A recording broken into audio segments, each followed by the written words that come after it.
uma nau que foi para a Lua. Só que a Terra era azul, mas não disse. Quando o príncipe Dom Henrique, um príncipe meio doidão, belo, vivia vestindo o manto de Cristo.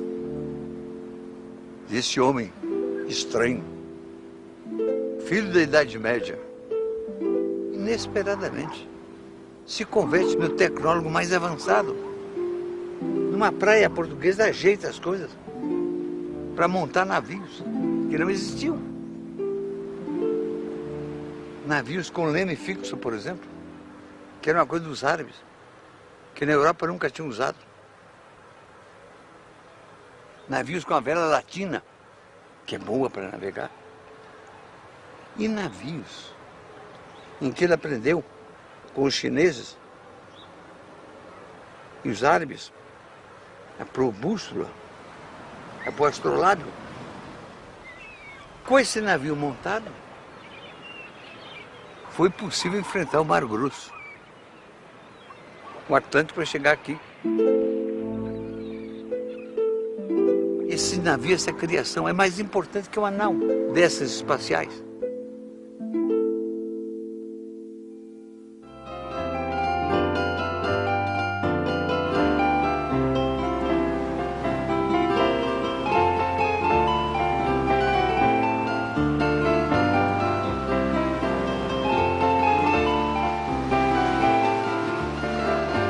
Na hora dos descobrimentos, Portugal estava na vanguarda dos povos. Suas características contrastavam com tudo que se via pela Europa. A começar pela precocidade do seu surgimento como nação, a primeira do mundo. E eram ousados, com imensa coragem de si mesmos.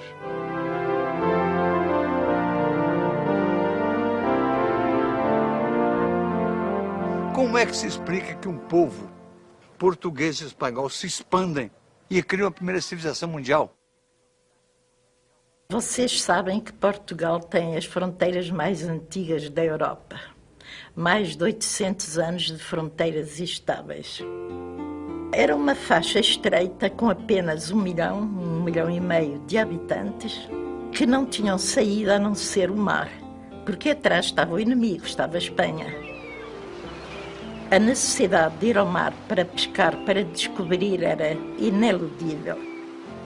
Isso fez de Portugal um país de pescadores, um país de navegadores e necessariamente um país onde a tecnologia naval foi desenvolvida de uma forma diferente do que poderia ser desenvolvida em outros países, porque ali era uma questão de sobrevivência. Ou eles seriam bons pescadores ou bons navegadores, ou eles não sobreviveriam. E isso resultou, sem dúvida nenhuma, numa formação de uma tecnologia que recebeu a contribuição de povos árabes, recebeu a contribuição do povo judeu e recebeu a contribuição, evidentemente, de toda aquela amálgama cultural, científica que existia na península.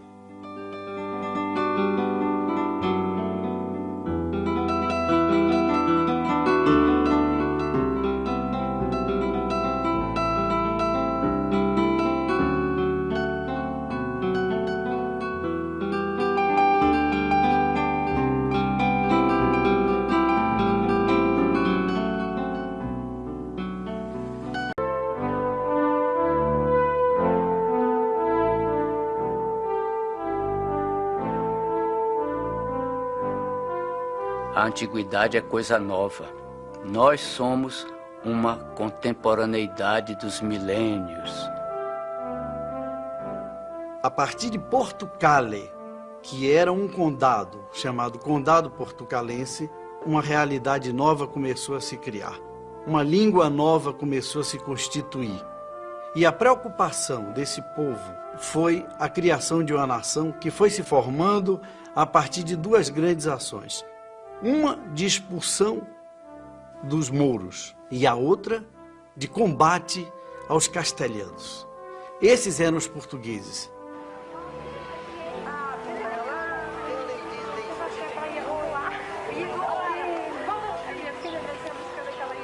A língua portuguesa é menos a língua que os portugueses falam que a voz que fala os portugueses.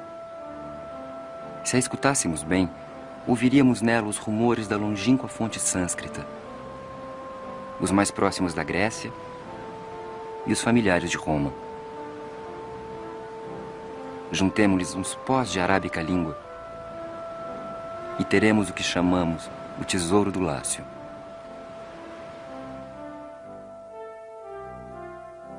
Aquele príncipe Dom Henrique que eu falava tinha uma coisa muito simpática, que era uma heresia.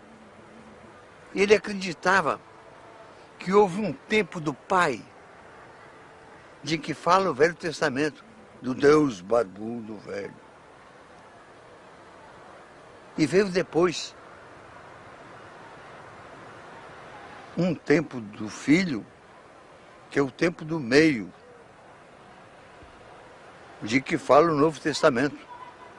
E dizia o príncipe: é chegado o tempo do Espírito Santo, em que os homens vão construir o paraíso na terra.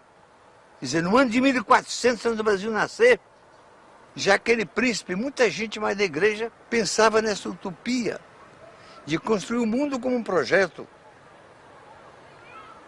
de fazer o paraíso perdido aqui na terra, para o gozo dos homens. Foi em Abrantes que apareceu a primeira festa do Espírito Santo. E a primeira coisa que é a notar a respeito desta festividade é que não se trata, como em muitas outras, de uma comemoração de uma data, a comemoração do acontecimento passado. É uma festa que dão os portugueses para comemorar o futuro. Na realidade, o que os portugueses fazem é dizer como se vai passar um dia em que houver no mundo a idade do Espírito Santo.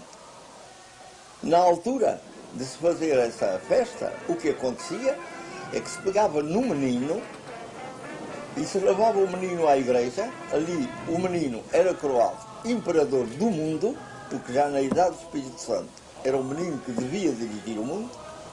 Em seguida se dava um banquete gratuito. Todas as pessoas que passavam pelo local podiam levar o que quisessem, comer o que lhes apetecesse, sem pagar absolutamente nada. Em terceiro lugar, o menino se dirigia, acompanhado de sua comitiva, à cadeia da terra, abria as portas e soltava todos os presos. Havia, portanto, esses 3 anos. Entronizar os meninos como guias do mundo.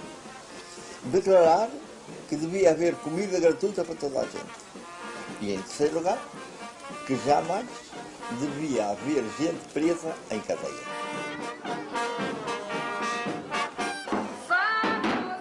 Isso se desenvolveu, mas imediatamente houve sobre o culto do Espírito Santo uma pressão eclesiástica.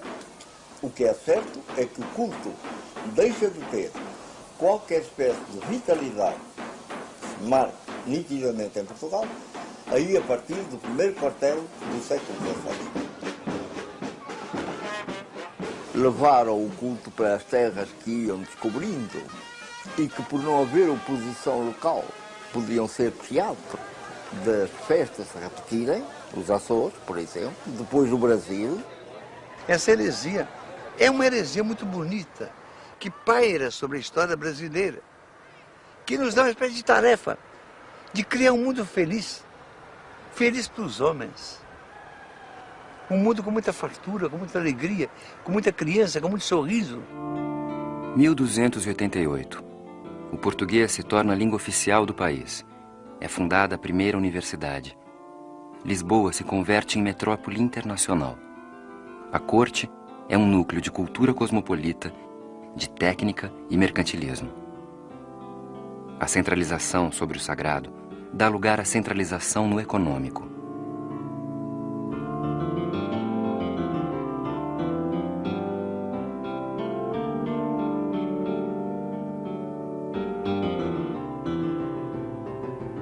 Acresce ainda que esses lusíadas eram atiçados pela mais viva vontade de aventura, por uma ambição tremenda de enricar e por uma curiosidade científica e um pendor experimentalista sem paralelo.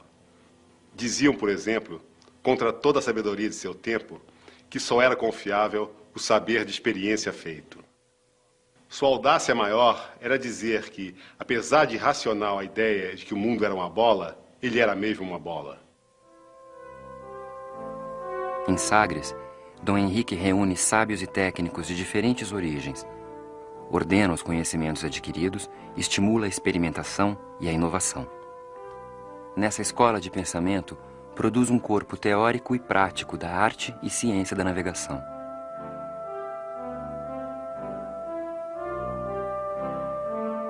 Deus quer, o homem sonha, a obra nasce.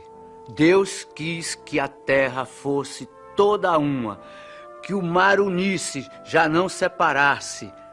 Sagrou-te e foste desvendando a espuma.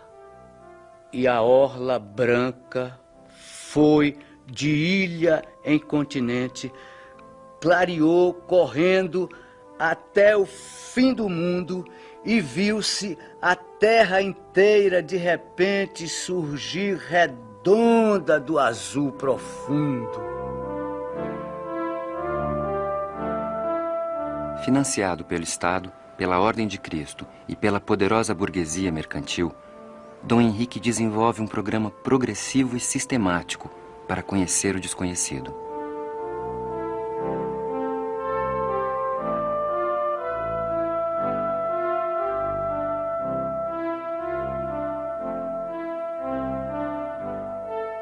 Envia 15 expedições à costa ocidental africana, tentando ultrapassar o Cabo Bojador, limite do mundo conhecido pelo europeu.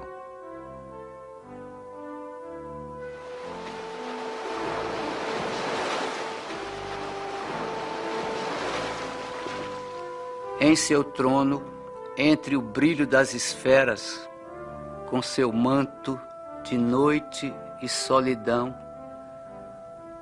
tem aos pés o mar novo e as mortas eras, o único imperador que tem, deveras, o globo mundo em sua mão.